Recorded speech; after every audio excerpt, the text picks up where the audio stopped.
But that's why it's so important that you know every aspect of the product you want manufactured, because if you don't, it can be a very expensive mistake. You're listening to Side Hustle Pro, the podcast that teaches you to build and grow your side hustle from passion project to profitable business. And I'm your host, Nicaila Matthews-Okome. So let's get started. Hey guys, welcome back to the show. It's Nicaila here, and today in the guest chair, we have Jacquelyn Rodgers. Jacquelyn is the founder of Greentop Gifts. Greentop Gifts started as an idea for her son and turned into a company bringing diverse products that reflect families for their own celebrations and holiday moments. Greentop Gifts has been featured in NBC News, Essence, People, and the Oprah magazine. Jacquelyn is also a recipient of the 2020 Visa IFW Black Women-Owned Business Grant, plus the 2020 Wildcard winner in the Stella Labs Women's Fast Pitch Southeast Regional Competition, plus a participant in the 2020 Ad Astra Get to Even Founder Bootcamp. Jacquelyn has over 14 years of consumer packaged goods experience at Nestle and Mars Wrigley. And from this experience, as you'll hear in today's episode, she has keen knowledge on how to take an idea from concept to actual product, which has proven invaluable in the early stages of Greentop Gifts. I really love what Jacquelyn had to share about finding the right fulfillment center, about deciding when it was time to leave, and how she has grown Greentop Gifts now that it's no longer her side hustle. So let's get right into it. So welcome to the guest chair, Jacquelyn. Thank you so much for having me. Thank you for being here. I'm really excited for this conversation. Now, give us a peek into your life. Who are you and what was your first experience with the side hustle? I'm Jacquelyn Rodgers. I am the founder of Greentop Gifts. I am a wife, I am a mother, and I am a lover of all things celebration. And I would say what kind of got me into entrepreneurship, I would definitely say, is my father. He was an entrepreneur, and growing up, he would let me tag along or kind of drag me along to any meeting, court meeting he had for his real estate, or if he was going to the bank, he let me go with him. And I really got to see entrepreneurship up close and personal at a very young age. And I would say that's kind of what gave me the bug. What an awesome experience. Not many of us get to see firsthand what it's like for someone to own their own business. Now, as you grew up, what kind of career field did you gravitate towards, even though you had that early bug? Growing up right after college, I kind of wanted to go back and work for my dad. And then I realized I really wanted to get that corporate experience. So my background has been in consumer packaged goods for like the past 14 years. I worked for Nestle and Mars Wrigley, and I worked in sales, and I sold confection to some of your favorite retailers and stores. So I sold candy, as my friends would say. And that was kind of my initial career path. And I stayed in that sales marketing path for the past 13 years, and I loved it.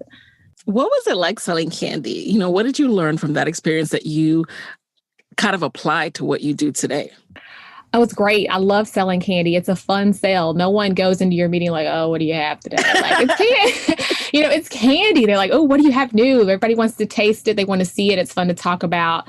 It's a reward. So people love it. So for me, it was a fun sale. And I learned so much because that experience going in and selling in new innovation really helped me with my own business so much. That's so interesting. I always am so impressed by CPG, consumer packaged goods folks, because when you have an established brand, it's almost like, what do you create each and every year? Like, are you really coming out with new products? But the fact that you can go into a meeting and people are excited to know what this established brand is coming out with next, that's awesome. Was that a lot of pressure, though, to reinvent something each and every year that has existed for decades and decades? Well, I worked on the sales side. So, the marketing side and innovation, the creators of the candy, they probably had it a little harder. But for me, I think that was a challenge to get them to say, okay, I don't want to take something off the shelf, but I want to add something to it with your product. Mm-hmm. And so it really made you have to come up with innovative ways to get them engaged about it and really know your customer and know about their kids or know about, what things they like, so how you could draw them in. Mm-hmm. And that's been very helpful for me with Greentop for sure. Yeah, I can imagine, because as a salesperson now, I imagine that you have a relationship with the people you're selling with, or you've been to these companies before. And so as you go in and you are pitching them again, how do you think through making them excited again for, the new thing that you're bringing in? Totally. And then you have to think about it. And this is kind of for anybody who's starting or launching a business. You're going into a meeting with somebody that's probably had 20 meetings in the same day, right? So how do you go in during your meeting and have excitement around your product and get them to like, okay, let me actually listen and not play with my phone or check my emails or do a meeting. So it's a dog and pony show. It's like lots of glitter, confetti. You want to bring all that fun stuff out to keep them engaged. And so it requires creativity for sure. Okay. Speaking of creativity, now, how did Greentop Gifts come about? Yeah, so it's really because of my son. I have 2 kids, but at the time when I launched the brand, I only had my son. He's 6 now, but he was about to turn 2. And in 2015, I started looking for wrapping paper in the stores that had a Black Santa Claus on it, because growing up, I can remember my mom. I had these fond memories of my mom. She loved celebrations. We had Christmas trees in every corner of the house. For Halloween, she would hang rubber bats and spiders in the kitchen on the ceiling. So I have all these great memories of holidays and celebrations. And my mom was super intentional about making sure that she had Black Santa Clauses and Black angels in this Black nativity scene that I remember as a child. And I wanted that for my son, right? And so I started looking for those items, and I quickly realized they didn't exist anymore. Like you could find, the Black angels or the ceramic Santas, but you couldn't find wrapping paper anymore. And at the time, it just didn't exist. And so any excuse for a holiday to celebrate, party, decorate, I'm there. That's my ministry, right? So I wanted that opportunity for my son, and that's really was what started Greentop Gifts. Ooh, as a new mom of a son, a baby boy, my husband and I were just talking about this, how you really don't realize how not seeing your face in everything from storybooks, wrapping paper, all those default things that you just start to see the world as like, this is the default. This is what everything looks like. How insidious it can be to gradually get that messaging, that this is the norm. Yes. And now as parents, it's one thing as we're adults and we're like, oh, that's messed up, but we've survived, we've grown up, right. and we're good. But now that you have this child, you're like, I want to create a better world for him. I want him to see himself and feel that, it should be normal to see himself in all these different places. So yes, we completely relate to that. Now, once you had this idea, it started out as a side hustle, right? So what were your first steps to get started? So the first steps I would say it was trying to figure out if there was a need outside of just me, right? Like I knew I wanted this, but it was, do other moms and dads want this product? And so I did a lot of market research, had some conference calls with friends, sent out surveys to really find out what items were people looking for, what did they want, what could they not find, what's the one thing they wish they could have for their child or their child. And that kind of just led to the conversation. And then I started looking into the data and looking at the market. And wrapping paper is an $8.5 billion industry, right? What? Yes. In the US, we spend a lot on wrapping paper, and people don't think of it. So it's a throwaway. It's something quick. But there's a huge market. And my husband has a background in finance. So I'm always coming up with some kooky idea. And he was like, okay, you're wrapping paper. And then when I went back to him, like, not again, what's the new thing? Because at the time it was, I'm going to go to Kinko's, I'll get on Photoshop, I'll design something, I'll get something printed, and I can wrap my son's presents with it. And that was the beginning and the end of it. And then as I started to research, it was like, oh no, other people want this. Oh, there's a $1 billion industry. Oh, there's a void. There's nothing like it in retail now. And so that kind of just became like, that was okay, keep going. It pushed me forward to start the idea for sure. But in the very beginning, you asked about the early stages. It was me. It was me up at night. I worked all day. I worked in sales. I traveled a ton, sometimes 2 to 3 times a month.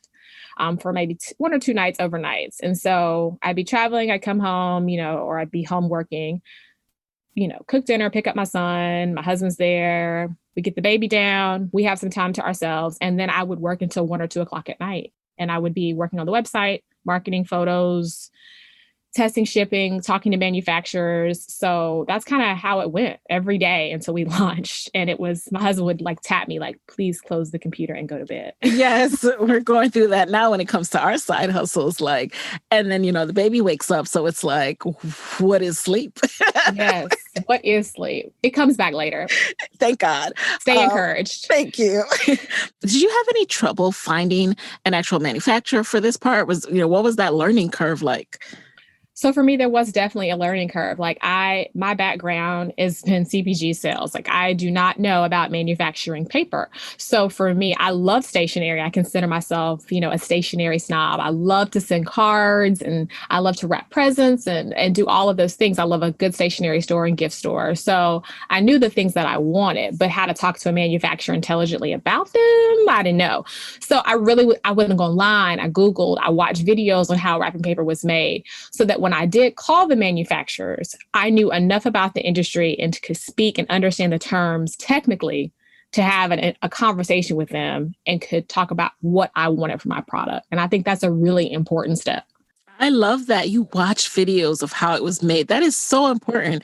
That is a really good tip. And for me and other people who are trying to develop something, how do you break through language barriers? So that's something, that's like a personal thing that I'm wondering now. It's like, if I'm going to reach out to a manufacturer, let's say in China, how the hell, right?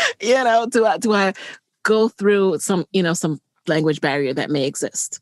I think the most important part is like, okay, say you're going to be selling sneakers. Maybe that's a compliment. T-shirts, right? People sell T-shirts. You need to know like, okay, what is the material that I'm getting? Do I want a vinyl? Do I want an ink? You want to know everything about it because especially when you're working with someone overseas, they expect you to know everything. And if you don't know it, it's $1,000 million mistake, right? Like there's no room for error because you didn't know the weight of the product, or you didn't know the thread count or the material or where you wanted the tag or the ink or the Pantone colors. So when you're getting something manufactured, it's so important to know all of the different pieces or try to understand them or to research it and look at the product and look at different tags and read up on it. Because if you don't, you can invest in a very big mistake. And I've got some really ugly coffee mugs in my garage. Yes. Okay. I can relate to that as well. Not with coffee mugs, but that's a different story. Yeah. So were those first the prototypes that they sent over? How was that going through the first versions of the wrapping paper? So with the wrapping paper, I found the manufacturer and we signed. I found out what I wanted. I knew the cost, and I told my husband, I was like, okay, can you move your car out of the garage? Because if we're going to do this, 4 pallets of paper are going to be delivered to our house. And he was like, what? And so at that point, how big is a pallet? Like a pallet it's pretty massive. When you go in Sam's and Costco's and they have like the toilet paper on that wooden block, that's a pallet, right? For size purposes, to give people a quick idea. Mm-hmm. So these aren't small. Like it took up half of our garage. We could still park like 1 car in there. But for me, it was, okay, I'm ready to make this jump.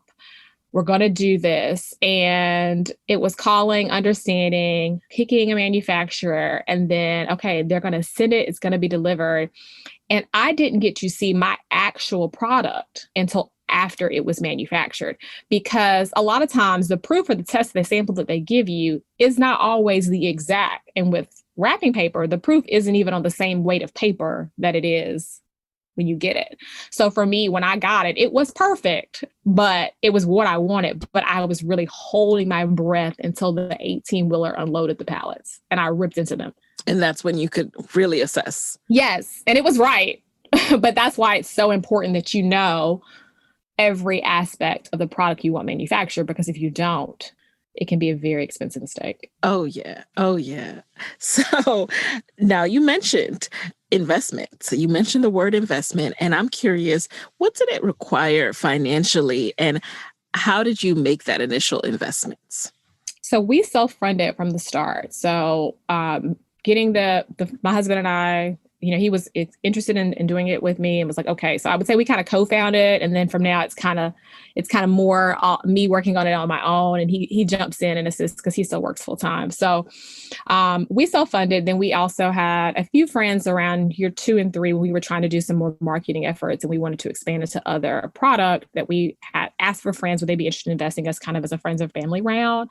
But that's really like 3 to 4 people that we took on as investors. So it's paying for inventory. It is buying the website. It's paying for legal to get the company set up and your LLC. It's photos and photo shoots and marketing, PR if you decide to bring that on, someone to handle your taxes and your sales and revenue. So if you're going to do it like legit, it's expensive. It's not just, I bought a domain and I popped up on a Shopify site for what, $49 a month. Yeah. So that initial investment, it sounds like it was like a 5-figure, like kind of like all in. Or did you do it gradually? I would say it was all in. Yeah, definitely all in, because we had to pay for everything up front to start the company, really. So, yeah.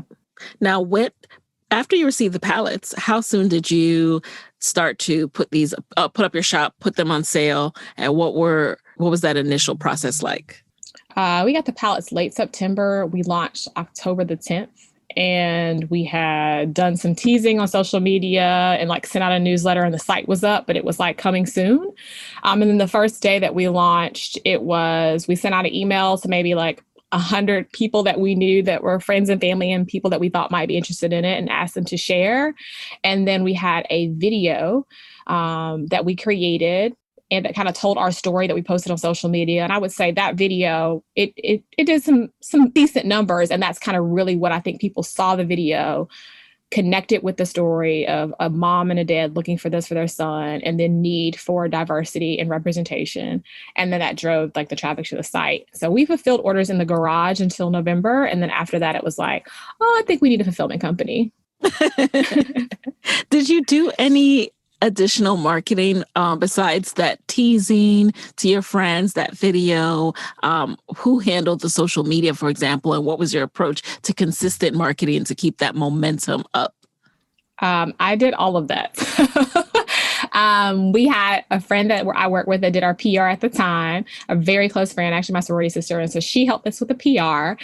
And then everything else was that video, sharing it and posting it in groups and with our friends and sending out emails. We weren't even doing Facebook ads really the first year. I think we did a few, but it wasn't a ton of Facebook ads until like December. And that was pretty much it. So I was pretty much doing it all. And then how was that first season of sales? So a lot of people lose money, obviously, in their first year. You mentioned all the expenses that you had to go in, the all-in process of investing in this. How did you do?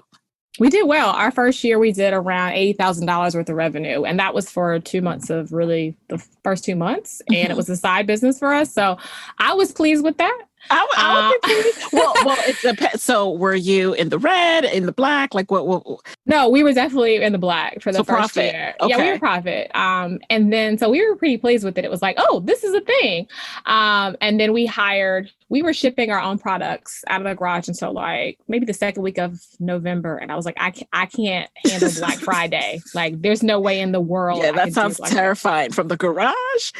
Listen, yeah. It was terrifying. My mom would come over and watch my son. My aunt would come over and help pack back boxes. And then when my husband came off, he would take over and he and I would pack boxes. And so we were pretty much like, okay, it's 1 o'clock. We gotta go to sleep. Because we both had work the next day. And so we did that, for a while. And then we got a fulfillment company, and I was happy to pack that stuff up and drop it off so they could pack it up and I could focus on other aspects of the business besides just packing the boxes. What's the process of finding a fulfillment company? Oh, that is a book that I can write for you. Oh, yes. I need this book. Yes. So there's plenty of 3PL companies that do pick, pack, and shipping for people. It's really about, I say, from the horror that we had, we're on our 4th company. The first one was great. And then we had some challenges, and we're very happy where we are now. But it's about, I say the first thing is you want the fulfillment company, if you can, in your city, so you can go and actually see and check in. And if you need to grab inventory, you can quickly grab it and pick it up. I think when you have it out of state, it causes extra hiccups. And you should definitely go and see the location if you're going to do it out of state before you sign a contract. Understanding what the supplies are and the cost. understanding, do they have the necessary people in place to handle a holiday load? And really understanding the contract you sign and what all they are agreeing to and what they can and cannot, honor for you. So I could do a whole hour with you about fulfillment. I've Wow. had lots of horror stories with fulfillment, but I'm on the other side of that mountain now. Did you say you're on your fourth? Yes. Wow. Yes. And because for us, we're a seasonal business. So I don't have a window of, oh, we didn't make the date that you needed it for. If it's not there by this year, I think December the 18th, 17th, then you're going to miss the cutoff before Christmas. And then you're angry because you bought a product that you needed that was seasonal. So customer they service have to be right. Yeah. It has to be right. And customer service is extremely important to me working in sales. Like when I order something, I want it there. And now Amazon has everybody feeling like, if I don't have it in 2 days, then what are you even doing? Right. What are you even doing? What are you even, why are you even selling stuff online? So we're all spoiled because of Amazon. Hey guys, it's Nikayla here with a quick word from our sponsors. This episode is sponsored by Skillshare. Skillshare is an online learning community with thousands of inspiring classes for creative and curious people. Explore new skills, deepen existing passions, and get lost in creativity. Skillshare offers creative classes designed for real life and all of the circumstances that come with it. These lessons can help you stay inspired and express yourself, not to mention keep your business organized and thriving until you're able to hire more help. And now, Skillshare is offering 2 weeks free for Side Hustle Pro listeners. I recently took a new Skillshare class called Storytelling for Leaders, How to Craft Stories That Matter, and I just found it really helpful as I think about how I want to improve my skills as a storyteller and enhance the stories I bring you on this podcast every week. What I love about Skillshare is that it offers membership with meaning. You can really get a lot of value from these classes. With so much to explore, real projects to create, and the support of fellow creatives, Skillshare empowers you to accomplish real growth. Explore your creativity at Skillshare.com/hustle. The first 1,000 people to use the Skillshare.com/hustle link will get a free trial of Skillshare Premium membership. So go ahead, and again, that's Skillshare.com/hustle. But thank you for sharing that, because I think fulfillment is one of those things that terrifies us, side hustlers, entrepreneurs, because we all hit a wall where we know we need to outsource this. We cannot keep selling this from our bedroom. We got inventory out the wazoo in our houses, but it's just like, who's going to do it? How do we find it? And it's one of those things where we really have to go through it, but knowing that we should just focus locally to start, or at least be able to go there and really assess what's going on. Because I think the fear is, who is going to care about your product as much as you? They're going to take your money and then they're going to do what they need to do, but they're not really in there with that same concern for your customer. So when you found the fourth one, was it a matter of you sat down with the owner and you really interviewed them to make sure that they care about every single business who they are the fulfillment center for? Yes. And the company that we have now worked at the first company we had that we really liked, but we left them for greener pastures. Somebody tells you, oh, I could do this, this, and this for you. And so when we left, they couldn't do what they told us they were going to do for us, which was they were going to make some apparel for us, and they couldn't meet the demand that we needed. And then they were outsourcing some of their own fulfillment, and people were not getting their product correctly. But the company that we have now is a relationship that I've had with a person since 2016. And I really, I think it's upfront. You ask like, okay, can you meet this demand? How many other customers do you have? Do you have a relationship with the carriers, the local carriers here? Do you know the postmaster? Like, there are a lot of things that these companies should have in place. Internally, do they offer customer service for your customers? Because the whole point of fulfillment is alleviating that stress so you can focus on other aspects of your business, right? Yes.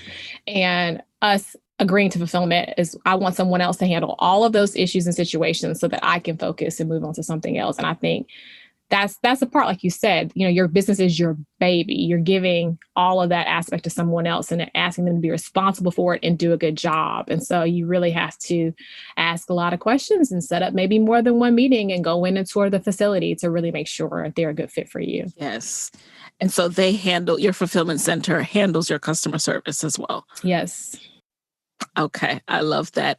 So now I want to know, as you scale and grow, you mentioned apparel. How has Greentop Gifts evolved as far as the products that you offer?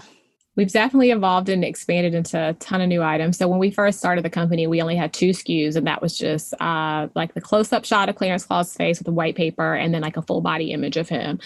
So now we've expanded into 6 different styles of wrapping paper. We're going to launch a new one in the next few weeks. We also have apparel, which started off as a marketing effort. We were going to HBCU homecomings. My husband and I are both HBCU grads. And so we had these shirts made for people to walk around passing out buttons and pins, advertising our company. And people were like, oh, but I want a shirt. And I was like, no, the shirts are not for sale. And so that's kind of what launched apparel for us. And then people were like, oh, well, I want a shirt for my baby too. And I was like, oh, well, like, I guess we're going to do kid shirts now. And now we've got throws and home decor and ornaments and coffee mugs. And I'm just pumping out ideas and trying to meet the needs and requests of our customers. All of them I can't quite. And we've got a really big one we're excited about. I can't quite talk about yet. It's coming later on this month. So we're excited. Ooh. Now, when did you realize that this is a business that you wanted to take beyond the side hustle and quit your job and do this full time? I would say that's a great question. I was always afraid to make the jump. My husband was like, you should quit and like work on this full time. And I was like, I don't know. I think I'm still doing, I'm double dutching. I said, like, I double dutch for 4 years. Like, okay, I'm going to do this and I'll do it on the side. And it was working pretty well, but I knew I wasn't fully committed to it.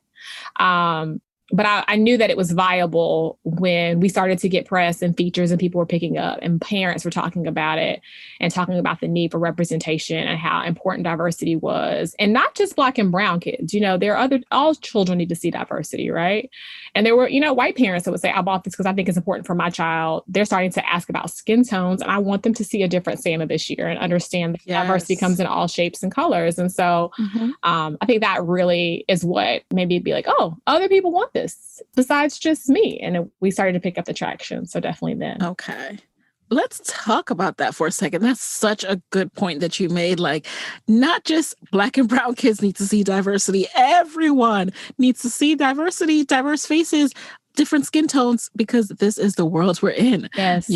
So to us, we notice it more because we don't see ourselves, but everyone needs to see this. So I'm so glad you pointed that out. Now, I know it's no easy feat, like leaving your job. That security factor is huge. It's nice to have that paycheck.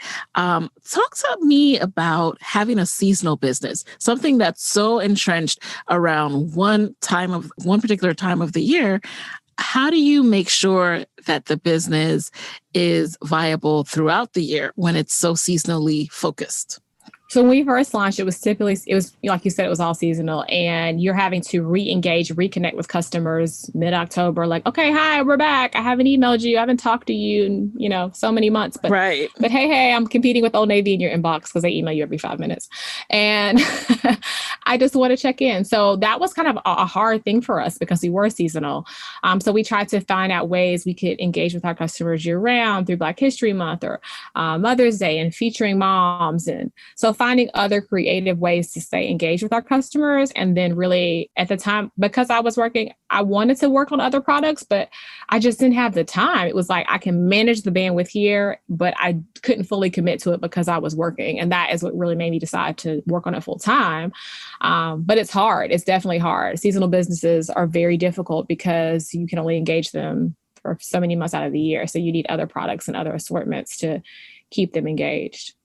Have you thought about expanding beyond like the holiday? I mean, people wrap presents all year long, though. Yes, we are. We are working on products outside of Christmas. You won't see like You won't see Clarence in like a leprechaun outfit. I'm not dressing up like Saint Patty, but Right. we're definitely expanding to other holidays and moments in 2021, and I'm so excited about Yes. it. It's been a long road ahead. I've had these ideas in my head since we started the company, but now that I've, quit my job and working on it full time, I'm fully into the innovation standpoint now. Ooh, I am looking forward to that. And speaking of quitting your job and what you can focus on and the extra bandwidth that you have now, what else has changed since going from side hustle to full time? I would say the opportunities for us, like before I was double dutching, working full time, doing this at night and on the weekends. And now that I am 100% engaged into the business, opportunities are so much more now. Like I feel like I'm able to apply for pitch competitions or grants, or I can advertise and work with people and promote our products in ways and work on partnerships that I just didn't have time to do before. And since quitting in February, I have seen, my husband keeps saying, I feel like you just started the business because now you're like fully focused in it. And I'm seeing the reward in that from that full focus. And it's been so great to see and encouraging as we move forward. Oh, I love that. As you were speaking, I just thought about the fact that primarily Greentop Gifts has existed, and correct me if I'm wrong, as a B2C, business to customer type of business. But have you ever thought about it being business to business, like getting into stores and things like that? Yes, we were invited up to Target in February to their corporate headquarters in Minneapolis and got to talk to the buying team then, and didn't make it for this year, but we're hoping to eventually find a great retail partner to get our products on the shelves in some retailers. Yes. And we've been working with small independent retail stores to get our products in. So making those partnerships with other Black-owned businesses and just other stationary outlets and stores that are independent that want to stock our items. Always open to those that feel like their customers need clearance clause in the stores. We would love to get them into their retail stores. Mm-hmm. And does your sales background come in handy with that, now pitching the product to different potential retail partners? Yes, that part I feel like I've got buttoned up pretty well. So all right. That part seems pretty easy for us, understanding what the retailers need, the prices and the margins, explaining to them, this is much space we'll need in the stores, asking them, how many customers do they serve in a week? What are their turns like? How do they advertise? What ways do they want to get an invoice? How often do they want to restock? All of those things I feel like are second nature because of my background in sales and CPG. And I noticed that you were featured on Greentop Gifts was featured on Beyonce's Black Parade on her website, highlighting Black-owned businesses. How did that come about, or how did you feel, and when that came out? I was so excited. Like I am a card-carrying member of the Beehive. Hello. And I was so excited to know that someone in in her hemisphere knows about our brand. And it was so exciting. And we got it. And the way I found out that we were featured was we didn't get picked when it first started. Like we were added in a little later on. And I was looking at our Google Analytics and I was like, we're getting traffic from Beyonce.com. And so then I'm like, I'm looking on Instagram, I'm looking on our website, and I'm like, they added us. And I'm so excited. I'm jumping around. And mind you, it's like bedtime in my house. So I'm bathing my 6-year-old. And I'm like, Mommy's on Beyonce.com. And he's like, well, Mommy, can I have an apple after the bath? Like, kids don't care. Right? Like, he didn't care anything about that at all. I was just like, okay, Eli, like, let's go get you an apple. All right, buddy. Like, and I said to myself, like, kids, I text one of my girlfriends, I think, like, kids will humble you. I am on Beyonce.com and my child could care less about it. Okay. Oh gosh, I love it. Yes, that I could imagine. Like I would feel the same way. That's amazing. And only a small like teaser of what's to come, I feel. Yes. We're going to speak that into existence. Yes. Oh, yeah. Oh, yeah. Like, wait till Oprah hears about this. Listen. Yes. We've been featured in Oprah magazine. We have. So. Okay. But I mean, I can just see her just having it on her Instagram, like wrapping up. I'm ready. Unwrapping. I'm ready. Me too. So now, before we transition into the lightning round, I would love to know if you had a chance to start Greentop Gifts all over again, from side hustle to full-time entrepreneur, what, if anything, would you do differently? I would have probably not made the mistakes I made with fulfillment. I would have expanded into other seasons and moments faster, and I would have quit my job earlier. Ooh, quit your job earlier. Now, you have to elaborate on that. Tell us why. Why do you say that part? I would say because I have seen in the past, I quit my job in February 2020, and just the opportunities and the conversations that we have had since then, as I've been working on it full time, I would have never had the time to do those things when I was working. And so I know that the rewards and the things in the press and the boot camps and pitch competitions that we've gotten are from me being fully committed in the business.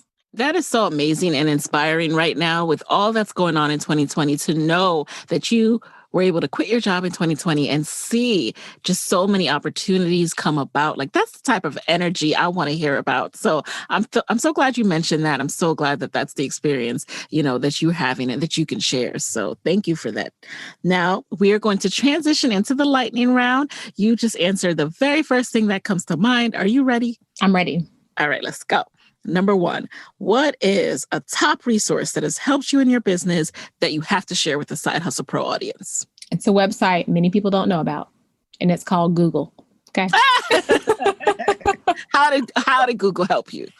I found my manufacturer on Google. I learned how to do a lot of the SEO on my website on Google. I learned how to lay flats for our product shots on Google. I Google everything. And I think Google is so helpful, and people just, they want the magic pill, but Google. Yeah. So you're telling me you typed in manufacturer in, where do you live? I'm in North Carolina. Yes. North Carolina. So you typed in manufacturer in North Carolina, and that's how you found that's how you found it. How to find a manufacturer. Okay. How to make wrapping paper. Like, people just want to call the person that does what they want to do and go, tell me how you did it. Tell me how you did it. I'm like, a lot of work, a lot of Googling. Right. We can give you some hints. And that was actually helpful. Yeah. So I don't have to start with the wrong Googles. At least I have, a more defined Google search term. Okay. Yes. So number two, what's been the best business book or business podcast, talk, anything that you've consumed this year? My favorite podcast is How I Built This with Sarah Blakely. I love it so much. When I listened to it, it almost made me cry because she talks about calling her manufacturer, very similar to me, and asking them to make Spanx. And they were like, you want to do what? And I feel like when I called our manufacturer, I was like, oh, yeah, I want a black Santa Claus. I want to look like this. I feel like they were kind of like, oh, okay.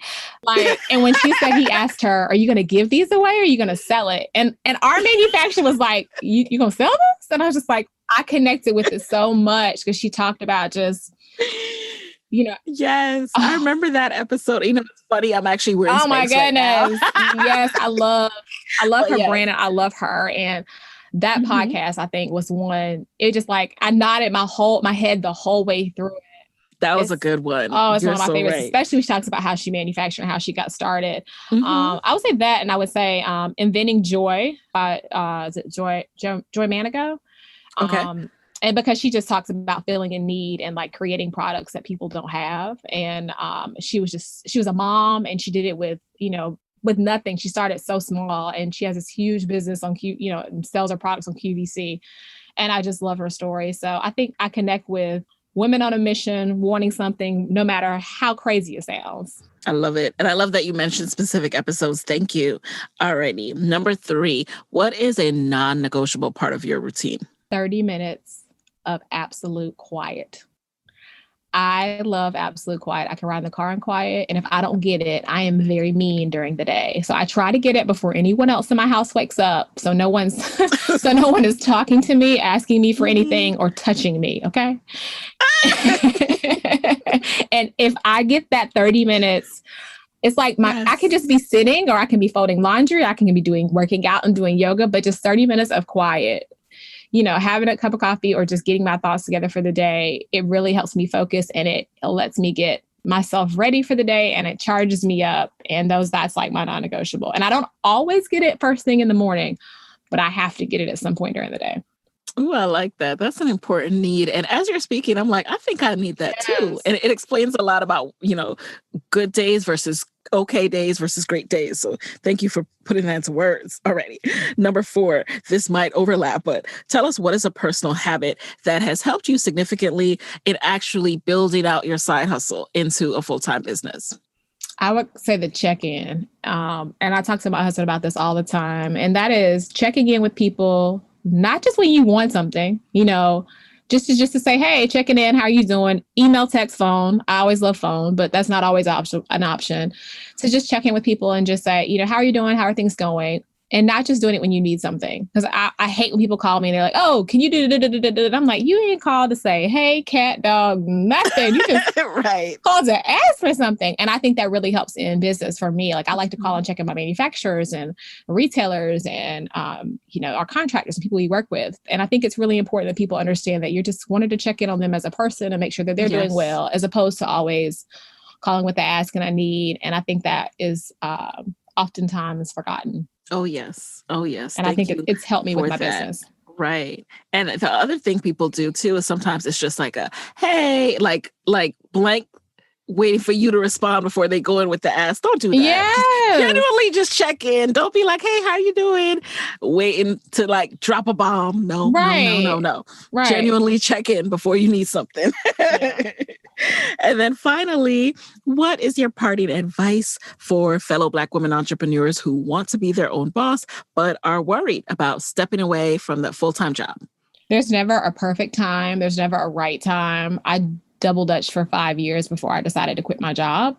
But I will say the one thing that definitely made me look at it differently is I was let go from a job like right after I had my son. And it really shaped and made me realize that no one cares for me more than me, right? And I have to manage my destiny and my career. So I think it's really important that you can wait and go, okay, when I get this much money, when we hit this metric, we hit this KPI, this will be when I do it. But I think it's all about if you have the proper things in place and you betting on yourself and the situation makes sense in both sense of the words, then you can quit. But there's never going to be a right time. Sometimes you just have to take that leap. So, Jacquelyn, where can people connect with you and Greentop Gifts after this episode? You can find our website is greentopgifts.com, and that's GREENTOPGIFTS.com. And we're also on social media on all platforms at Greentop Gifts. And if you really want to connect with me, and then you can catch my personal, which is Snacks with Jack. And that's mostly food and kids and random arts and crafts on my personal Instagram. Thank you. Thank you for sharing that. All right, guys. So there you have it. It was awesome talking to Jacquelyn today. You can connect with her on at Greentop Gifts, as she said, and make sure to head over to sidehustlepro.co to get all the show notes from this episode. And with that, talk to you next week. Hey guys, thanks for listening to Side Hustle Pro. If you like the show, be sure to subscribe, rate, and review on Apple Podcasts. It helps other side hustlers just like you to find the show. And if you want to hear more from me, you can follow me on Instagram at Side Hustle Pro.